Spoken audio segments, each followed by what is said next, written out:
Assalamualaikum warahmatullahi wabarakatuh. Alhamdulillahi rabbil alamin wal aqibatu lil muttaqin wala udwana illa 'alal zalimin. Asyhadu an la ilaha illallah wahdahu la syarika lah al malikul haqqul mubin wa asyhadu anna Muhammadan 'abduhu wa rasuluhu an nabiyul amin. Qala ta'ala ya ayyuhalladzina amanu taqullaha ittaqullaha haqqa tuqatih wa la tamutunna illa wa antum muslimun. Subhanaka la ilma lana illa ma 'allamtana innaka antal alimul hakim. Allahumma 'allimna ma yanfa'una wanfa'na bima 'allamtana wa zidna ilma ya alim. Amma ba'd. Ma'asyiral muslimin wal muslimat, al musyahidin wal musyahidat, para pendengar radio Bani 91,1 FM dimanapun berada, rahimani wa rahimakumullah. Alhamdulillah, kita bersyukur pada Allah Subhanahu wa taala. Pagi ini kembali Allah mudahkan kita mengawali hari kita dengan sebuah amal dan ibadah yang mulia di sisinya. Mudah-mudahan Allah Subhanahu wa taala menerima salat kita, doa-doa kita, zikir-zikir kita, serta Allah jadikan ilmu yang kita pelajari cahaya dalam hidup kita. Ucapan salawat serta salam semoga senantiasa pula kita sampaikan untuk junjungan kita Nabi besar Muhammad sallallahu alaihi wasallam. Mudah-mudahan kita mendapatkan syafaatnya pada hari kiamat kelak.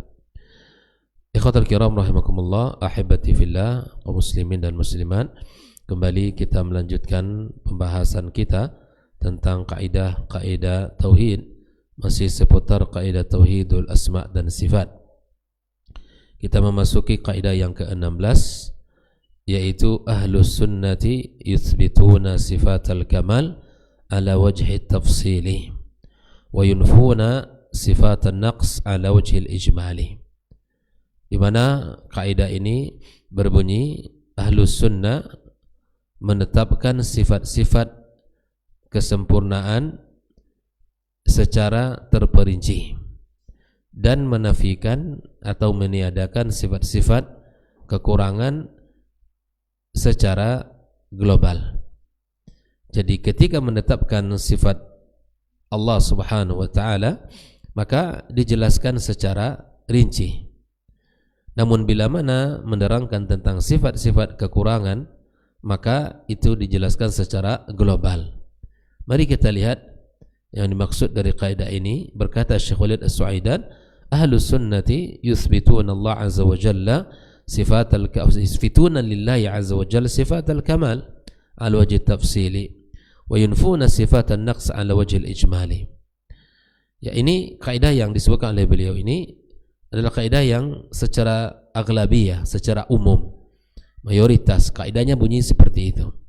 Mari kita lihat kata Syekh satu kalimat atau contoh bila mana kita misalnya menemui seorang raja di dunia ini, lalu kita katakan kepadanya ayyuhal malikul hammam, wahai malik yang punya semangat tinggi, yang punya tekad tinggi, anta malikun qawi, engkau raja yang kuat, hakim, raja yang bijaksana, jabbar, qadir, batal, ya, syuja', tawil, jasim, muhib, dan semuanya jamil kita sebutkan. Engkau raja yang kuat, yang bijaksana, yang santun, ya, raja yang berkuasa, raja yang pemberani, raja yang hebat, yang gagah, semua kita sebutkan sifat-sifatnya. Kamin sifat, sebutkan sifat-sifat yang lain yang dimiliki oleh raja itu, ya. Wa huwa fassala fi sifatil kamal, maka dia rincikan sifat-sifat kesempurnaan bagi raja itu, ya. Maka apakah si sang raja, ya, apakah sang raja bosan mendengarkan sifat-sifat itu? Bosan enggak kira-kira, Pak? Enggak bosan. Dia merasa bahwa disanjung, ya, dengan segala kesempurnaan sifat-sifat yang ada. Dia merasa memiliki sifat itu dan dikatakan itu kepadanya. Manusia kan sifatnya menyukai untuk disanjung. menyukai untuk dipuji. Ya, maka pada sifat-sifat kesempurnaan itu sebutkan pada Allah Subhanahu wa taala secara rinci. Naam. Khadar kiramakumullah. Mari kita lihat contoh ketika Allah Subhanahu wa taala menceritakan tentang dirinya. Dan ini merupakan salah satu bentuk aplikasi daripada kaidah ini ketika Allah menceritakan di dalam surat Al-Hasyr, ya, Allah katakan wallahu alladzi la ilaha illa huwa alimul ghaibi wasyahadah. Dialah Allah yang tiada ilah yang berhak disembah kecuali Dia yang mengetahui yang gaib, ya, dan mengetahui yang nyata. Semua yang kita sebutkan. Huwar Rahmanun Ar-Rahim. Dialah Allah yang Maha Rahman dan Maha Rahim. Kita sebutkan sifat-sifat Dia. Sebagaimana Allah ceritakan tentang dirinya. Dilanjutkan pada ayat berikutnya wallahu alladzi la ilaha illa huwal malik. Dialah Allah yang tidak ada ilah yang berhak disembah kecuali Dia. Dia yang raja, Al-Quddus, As-Salam, Al-Mu'min, Al-Muhaimin, Al-Aziz, Al-Jabbar, Al-Mutakabbir, subhanallah amma yusyrikun. Dijelaskan sifat-sifat Allah Subhanahu secara rinci, keagungan, kesempurnaan bagi Allah Azza wa Jalla. Dilanjutkan ayat berikutnya wallahul khaliqul bari'ul musawwirul lahul asmaul husna yusabbihu lahu man fis samawati wal ard wa huwal azizul hakim. Semua dijelaskan, dirincikan. Maka subhanallah, ini juga merupakan kenapa ketika setiap ayat dari ayat-ayat Allah pada setiap ujung ayat disebutkan, rata-rata disebutkan dua sifat, Huwal Ghafurur Rahim was-Sami'ul Basir, ya, Hakimun Alim. Disebutkan sifat Allah itu tidak satu. Di ujung-ujung ayat ini juga menunjukkan aplikasi daripada kaidah ini, karena Ahlus Sunnah menetapkan secara umum, ya, sifat-sifat Allah Subhanahu wa taala dengan sifat kesempurnaan dengan cara secara rinci.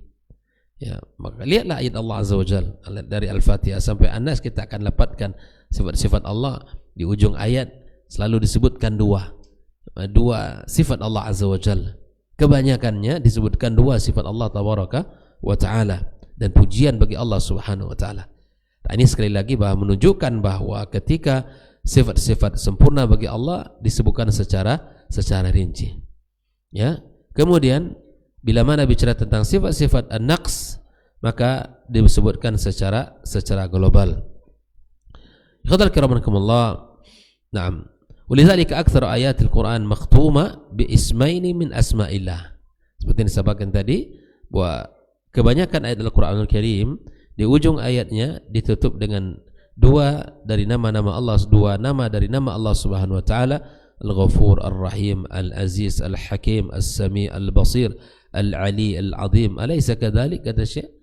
Nah, faidan ma dumta fi majali isbati sifat kamal fassal. Bila mana engkau tetapkan sifat sempurna bagi Allah, maka rinci. Ya. Wa kullama fassalta la yamal min sama' hadha tafsil.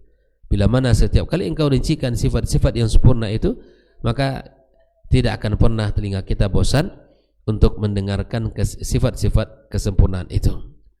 Nah, dan idza jaa fi sifati al-naqs wa turidu nafyaha, ya, bila mana menyebutkan tentang sifat-sifat an-naqs, kekurangan, dan ingin menafikan sifat itu darinya, ia akan tufassil fin nafi, maka tidak boleh engkau lakukan penjelasan dengan rinci pada sifat-sifat kekurangan itu. Tara la ta'adab fi tafsil bin nafi.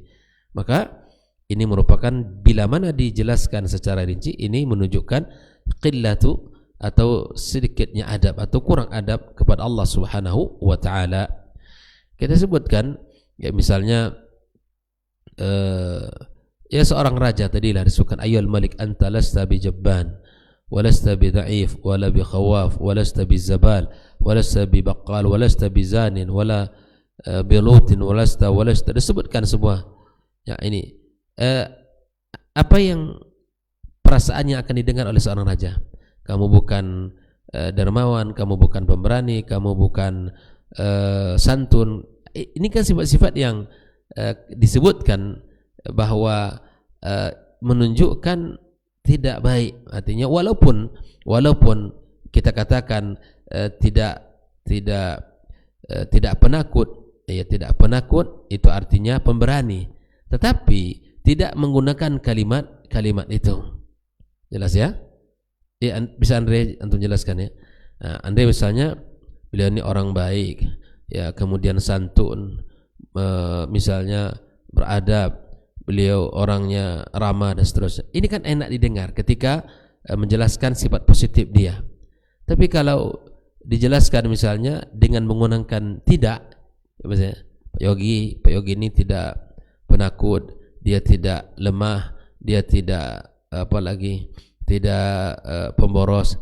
Enggak, sesuatu yang dipuji dengan menggunakan kata la, kata saya di sini, ya ini tidak menunjukkan mana yang lebih baik, kalimat yang menggunakan Malik, seorang raja yang pemberani, yang kuat, yang misalnya santun dan sebagainya, penyayang. Nah ini kan langsung menunjukkan kalimat positif yang menunjukkan sifat yang luar biasa. Maka kata Syekh di sini, maka jangan menggunakan kata la yang menunjukkan tidak, tapi gunakan kata langsung sifat yang ada padanya. Oleh itu Al-Qur'anul Karim ketika menjelaskan sifat nafi bagi Allah, hal ta'lamu lahu samiyah, laisa kamitsli syai', ya, dia tidak serupa dengan satu apapun. Fala taj'alu lillahi andada, jangan engkau jadikan bagi Allah tandingan. Wala tusyrik billahi syai'a, jangan engkau syirikkan Allah azza wa jalla dengan satu apapun. Babun nafi yujmal wa la yufassal, bab menafikan sesuatu itu harus diglobalkan, tidak dirincikan. Ya, la tusyriku bihi malaika wala anbiya wala rusul wala magharat wala baqara wala tusyriku bi syai'a laisa kamitsli syai' lam yakul laysatil malaikatu kamitsli, laysatil anbiya kamitsli, laysatil awliya kamitsli, laysa kamitsli syai'. Tahina. Ya, artinya bahwa ketika menyebutkan sifat sempurna secara umum dijelaskan, secara rinci disebutkan. Namun bila mana pada sifat-sifat an-naqs dan kita menafikan sifat itu, maka dilakukan secara global saja. Lihatlah Allah Subhanahu wa taala, ya walaupun kaidah ini secara aghlabiyah kata Syekh, namun memang ada di beberapa posisi ayat-ayat tertentu Allah Subhanahu wa taala menyebutkan wa qul alhamdulillahilladzi lam yattakhidh walada wa lam yakul lahu syarikun fil mulki wa lam yakul lahu waliyyun minadh-dhul. Al-aghlab annahu fi nafi an-naqsi yujmal wal aghlab anna fi itsbat al-kamal yufassal. Hadhi qaidah aghlabiyah. Jelas Andre? Jadi pada saat kita menetapkan sifat sempurna bagi Allah, kita rincikan, sebutkan satu persatu sifat Allah Subhanahu wa taala. Namun bila mana kita menjelaskan sifat-sifat an-naqs, kekurangan, atau ingin menafikan sifat itu, maka sebutkan secara umum. Dan itulah adab kita kepada Allah Subhanahu wa taala, dan itu adalah kaidah yang dipegang oleh Ahlussunnah wal Jamaah. Ini secara umum kaidahnya berlaku seperti itu, kata Syekh Walid As-Suaidan. Maka siapapun yang ingin menyebutkan sifat seseorang secara rinci, maka itu akan mudah didengar, tidak akan pernah bosan untuk mendengarnya, ya kan? Sangat enak didengar dan tidak akan pernah dia merasa bosan untuk mendengarkan sifat-sifat itu, tidak mau mendengar sifat, tidak. Pasti dia suka mendengarkan sifat-sifat yang positif, yang baik, yang melekat kepada dirinya. Ya, demikian. Paham Pak Yogi? Jelas ya? Jadi sifat Allah secara umum, bila mana kita menetapkan sifat positif, sifat baik, maka sebutkan semuanya, puji Allah Subhanahu wa taala. Dan Nabi kita sallallahu alaihi wasallam adalah manusia yang terbaik dan yang paling pandai memuji Allah Subhanahu wa taala. Menyebutkan Dan sebaik-baik pujian adalah pujian yang Allah sebutkan tentang dirinya. Maka kita gunakan sifat-sifat atau pujian-pujian yang dipakai Allah Subhanahu wa taala tentang dirinya. Maka kita di dalam bab berzikir juga kita memuji Allah Subhanahu wa taala, misalnya subhanallah wa bihamdih adada khalqih wa ridha nafsih wa zinata 'arsyihi wa midada kalimatihi. Kita sebutkan subhanallah wa bihamdi subhanallahil azim. Hadis yang disebutkan Nabi SAW, kalimatani khafifatani 'ala lisan thaqilatani fil mizan habibatani ila rahman. Dua kalimat yang sangat mudah diucapkan lisan, dicintai oleh Allah, memberatkan dalam timbangan. Subhanallah wa bihamdi subhanallahil azim. La ilaha illallah wahdahu la syarika lah, lahul mulku wa lahul hamdu wa huwa ala kulli syai'in qadir.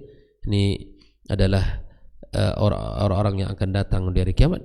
Tidak ada yang lebih baik daripada orang yang banyak mengucapkan kalimat ini. Subhanallah walhamdulillah wa la ilaha illallah wallahu akbar wa la haula wa la quwata illa billah. Kita sanjung Allah Subhanahu wa taala, kita ucapkan ya pujian kepadanya, subhanallah wa bihamdi, ya atau astaghfirullah wa atubu ilaih, la haula wa la quwata illa billah.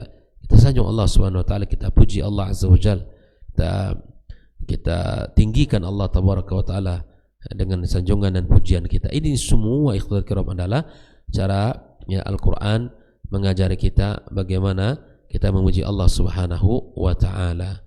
Baik, barakallahu fikum. Ya, demikian pembahasan kita pada pagi ini, dan perbanyaklah untuk memuji Allah Subhanahu wa taala, menyanjung meninggikan nama-nama dan sifat-sifatnya, karena Allah sendiri menyanjung diri, dan Allah berhak untuk disanjung ya, karena ketinggiannya, keagungannya, keluasan ilmunya, dan semua apa yang ada di langit dan bumi miliknya. Perbendaharaan langit dan bumi adalah milik Allah Subhanahu wa taala. Allah Qadir ya. Maka inilah salah satu faedah yang bisa kita dapatkan bila mana kita mempelajari asma dan sifat Allah Subhanahu wa taala, kita merasa tidak sendirian ya dalam kehidupan ini. Ada zat yang maha kuat, ada zat yang maha kokoh, yang maha segala-galanya, bahwa ketetapannya adalah ketetapan yang terbaik, dan kehendaknya kehendak yang berlaku, bukan kehendak manusia. Manusia hanya berikhtiar, manusia hanya berusaha, tapi Allah SWT yang memberikan semuanya. Ya, tentang Ar-Razzaq, Allah yang maha memberi rezeki. Ya subhanallah, kita yakini Allah Azza wa Jalla yang mengatur urusan kita, urusan rezeki kita.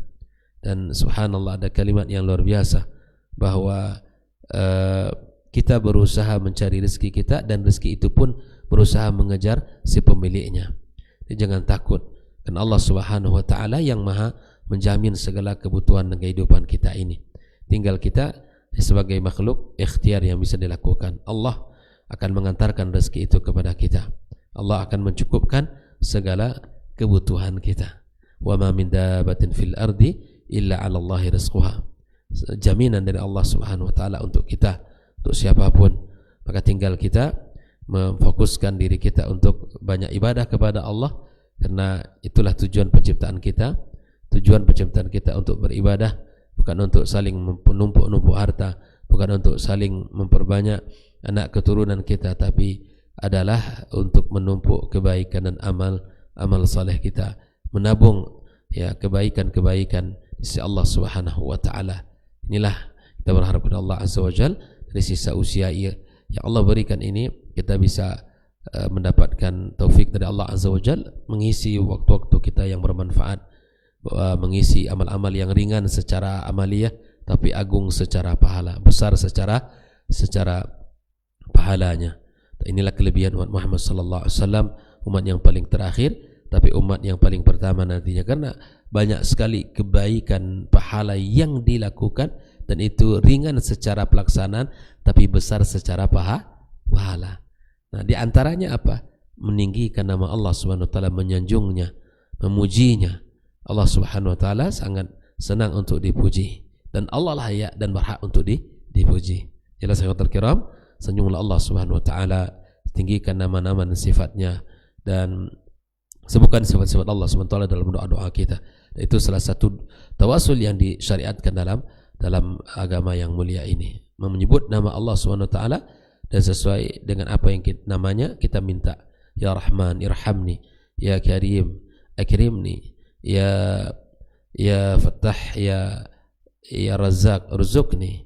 Ya, kita minta sama Allah Subhanahu wa taala kebaikan dunia dan kebaikan akhirat kita sesuai dengan sifat-sifat yang dikandung oleh nama Allah Subhanahu wa taala tersebut. Baik, demikian. Wassallallahu ala nabiyyina wa habibina Muhammad wa ala alihi wa sahbihi ajmain. Wassalamualaikum warahmatullahi wabarakatuh.